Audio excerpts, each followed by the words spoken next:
The cold, biting wind whipped through the cracks in my worn-out car as I drove down the deserted highway. I had just left work, a hectic day, with barely any sleep the night before due to the stress of an impending interview I could not afford to miss. The hum of my tires against the asphalt was the only sound that kept me grounded, making the long road ahead seem less oppressive. North Carolina was still a good 5 hours away, but my plan was to push through. I couldn't afford a hotel room or to lose precious time. With the radio barely filling the silence, I sipped on my third cup of coffee, hoping it would give me the energy I needed.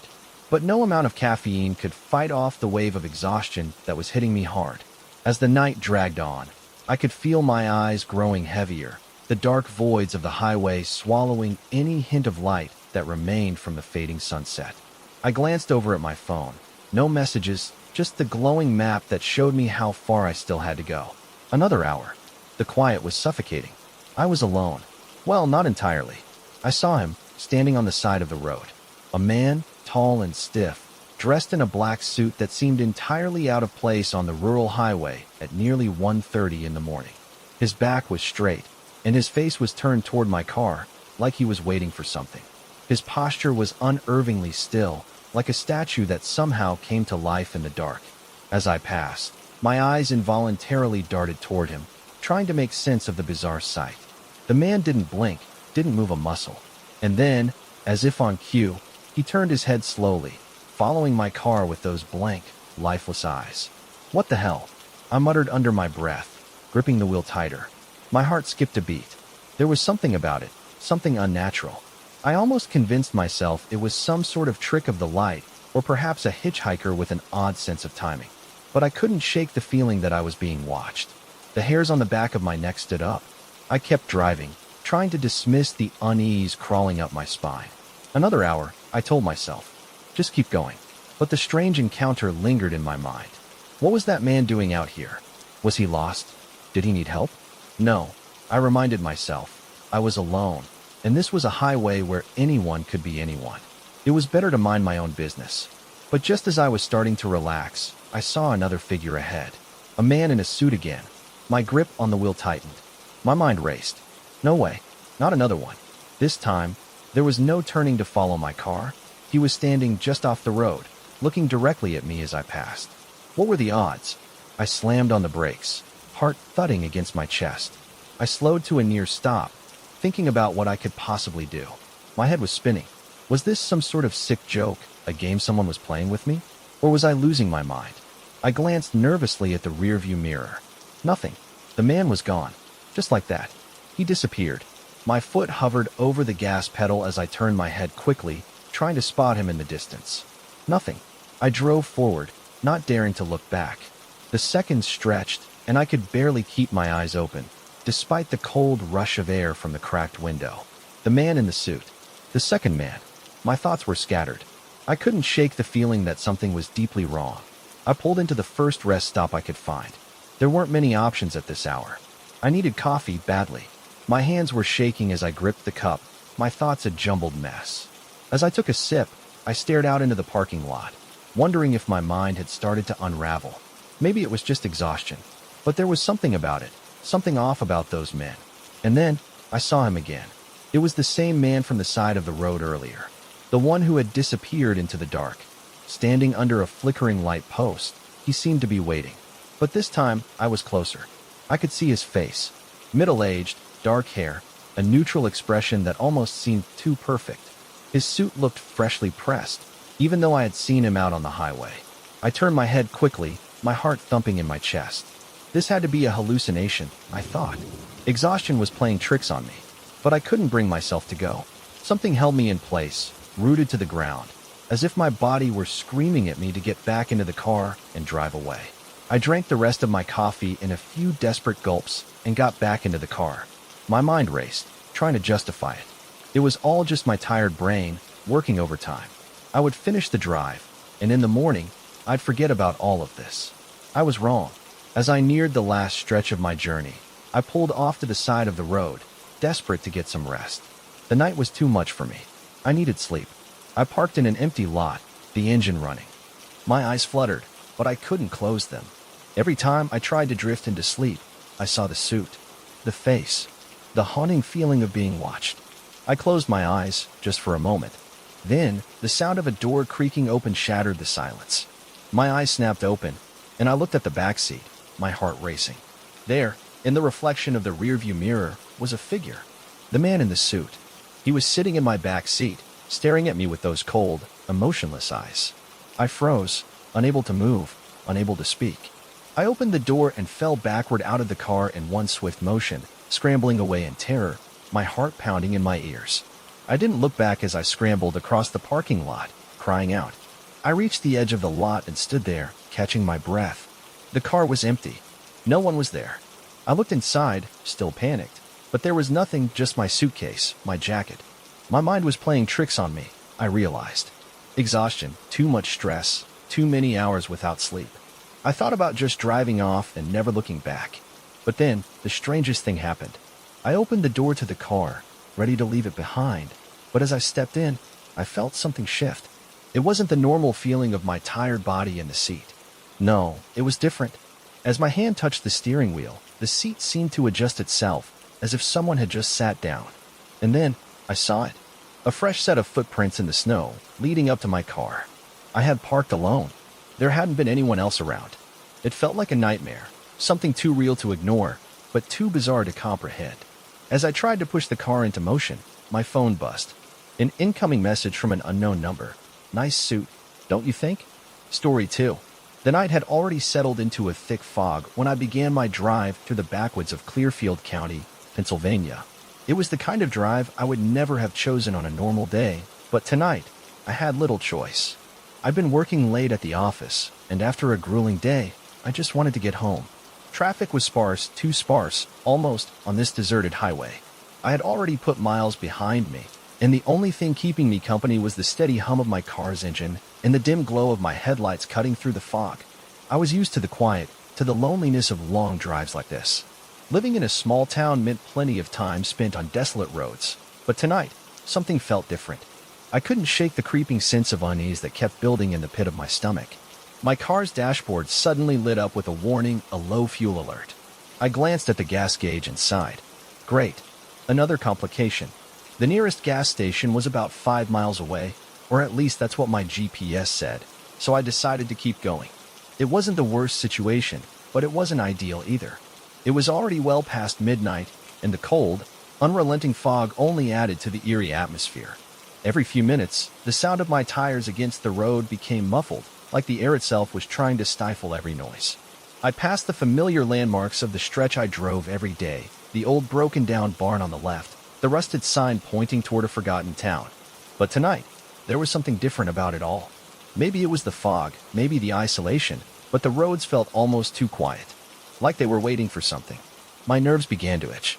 I arrived at the gas station after a few minutes, and the place looked like something out of a horror movie. It was small, run down, and had that distinct, unsettling vibe that made you think twice before stepping out of your car. The flickering light above the pumps barely illuminated the parking lot. There was only one other vehicle in sight, an old, weathered pickup truck with a faded blue color.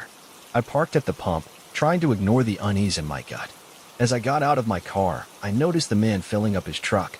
He was tall, with a scruffy beard, and his clothes were dirty.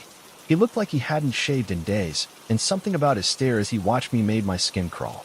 I wasn't sure why, but there was something about the way he stood, almost like he was watching me, but not in a curious way. More like he was waiting for something. I tried to shake off the feeling and walked inside the small convenience store to pay for gas and grab a coffee. As I approached the counter, the clerk, an older man with a scruffy appearance and a disinterested look, barely acknowledged my presence. I nodded as I handed him the money, and he took his time, counting the change with an unsettling slowness. While I waited for my coffee, I couldn't help but glance at the man at the pump.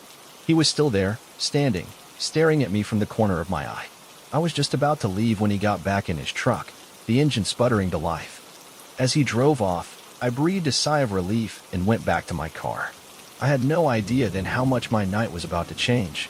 As I pulled out of the gas station and turned onto the winding road, I didn't notice anything unusual at first. The engine hummed softly, the radio was playing my usual podcast, and the headlights cut through the thick fog, giving me a small sense of direction. But then, a strange sound came from the back of the car. It was soft at first, like something scraping against the tires. At first, I thought it was nothing, just the road doing what roads do. But it kept happening, growing more pronounced with every mile. The sound was unnerving, like something was wrong with the car. I could feel the hairs on the back of my neck stand up as the sound grew louder and louder. I glanced at the rearview mirror, expecting to see nothing more than the dimly lit road behind me.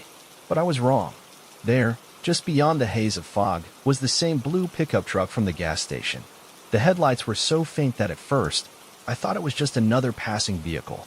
But when I checked the rearview mirror again, I realized something was off. The truck was too close. It wasn't just behind me, it was tailing me, staying in perfect sync with my car. I tried to dismiss it. Maybe it was a coincidence, I told myself. Maybe he was just going the same way. But the more I drove, the closer he seemed to get. His headlights were blinding me, flickering as if something was wrong with the truck's electrical system. I couldn't understand it. Why was he still behind me? And why was he so close? I hadn't seen another car for miles, so the fact that this guy was following me felt intentional. I decided to take a quick turn off the main road into a secluded side street, hoping to shake the truck. The street was narrow, barely wide enough for two cars to pass. I drove slowly, turning a sharp corner. For a moment, I thought I'd gotten away. But when I looked behind me, the truck was still there. It had followed me. How? I cursed under my breath and sped up, heading back to the main road. I knew I was being paranoid, but the hair on the back of my neck was standing up, and I had a sinking feeling that I was being watched. And then, just as I glanced at the rearview mirror again, I noticed something even stranger. The truck wasn't behind me anymore. It had pulled off the road and was now parked on the shoulder, off in the distance. Its engine was off, but I could still see the dim glow of its tail lights flickering in the fog. It almost seemed waiting. I decided to push forward. I didn't want to be anywhere near that truck, not if he was up to something. But just as I came to a stop sign ahead, my car made a strange noise. The engine sputtered, and I felt it lose power. I pulled over to the side of the road, heart racing. I popped the hood and stepped out into the cold air, my breath clouding in front of me. I was hoping it was nothing serious, maybe a problem with the battery or the engine. But when I looked under the hood, I saw something far more sinister. There, just beside the engine, was a large puncture in one of my tires. It looked fresh. It was too clean, too intentional. My heart sank. Someone had slashed my tire. I turned quickly, scanning the road. That truck, where was it? The fog had thickened, but I could still make out a faint shape. It was moving, but not toward me. No, it was moving toward the woods off the side of the road. I took out my phone and called 911, trying to stay calm. The operator picked up almost immediately, and I whispered my location to her, explaining what had happened. She told me to stay put and that help would be on the way, but I didn't want to wait. The truck had disappeared into the fog, but I wasn't about to just sit here and wait for whatever was coming. I grabbed my flashlight from the trunk and made my way toward the woods, trying to get a better look. And then I heard it, the faint sound of a truck engine in the distance. But this time, it wasn't the truck from earlier. It was a second truck, and it was coming closer. I ducked behind a fig tree, my heart pounding. The truck came into view, its headlights cutting through the fog. But as it passed, something caught my eye. A figure. A man, walking beside the truck. He was tall, his face hidden by the shadows, but I could see the glint of something metallic in his hand, a crowbar, maybe. I held my breath, watching as the man walked past, his steps heavy in the snow. And then, he turned toward me. His eyes locked onto mine, and I felt the chill of dread run through me. But just as he stepped forward, another car, this time, a police cruiser, pulled into view. The man froze, his eyes wide. He turned and bolted into the woods, disappearing before I could even blink. The police officer came over, and I quickly explained what happened. But when they checked the area, there was no sign of the man, no truck, no crowbar. They found my tire, of course, and they took my statement. But when they checked the surveillance footage from the gas station, they couldn't find any evidence of the truck or the man. It was like they had never been there. To this day, I have no idea what happened. But when I returned home, I found a strange note tucked under my windshield wiper. Don't look for answers. And I didn't. But every time I drive through those woods, I can't help but glance in the rearview mirror, hoping I'm not being followed again. Story 3. It had been one of those long, exhausting weeks. I was 28 years old and in my second year of teaching middle school. I loved my job, don't get me wrong, but it also meant that I was always busy, always working late, and always running on fumes. I had been planning this visit for months, getting the time off for winter break, saving up money, and dealing with the logistical nightmares of traveling. My boyfriend, Todd, lived a few hours north of me in a small town with hardly any population, and it had been too long since I had seen him. Todd had his own apartment, while I still lived with my sister in our small house. She was kind enough to let me stay with her while I was saving up for my own place, but the distance was starting to get to me. I was determined to visit Todd for the whole week. The snow had already begun to fall heavily as I packed my bags into my old 2009 Hyundai Sonata. Nothing special, but it got me where I needed to go. It wasn't the most reliable car, especially in bad weather, but I was used to taking chances when it came to getting on the road. It didn't matter that the forecast had warned about a blizzard coming in the next 24 hours. I was set on beating the storm. The drive up was peaceful at first, just the white landscape and the rhythmic sound of the tires crunching through the snow. The streets were still clear enough for me to drive at a reasonable speed, but as I approached Todd's town, the snow grew heavier and the roads started to get slick. I tried to keep my focus, but the thought of getting stuck on the road in the middle of nowhere sent shivers down my spine. By the time I reached a small diner on the outskirts of a town, I was exhausted. I pulled into the parking lot, hoping to grab a quick bite and a cup of coffee before continuing.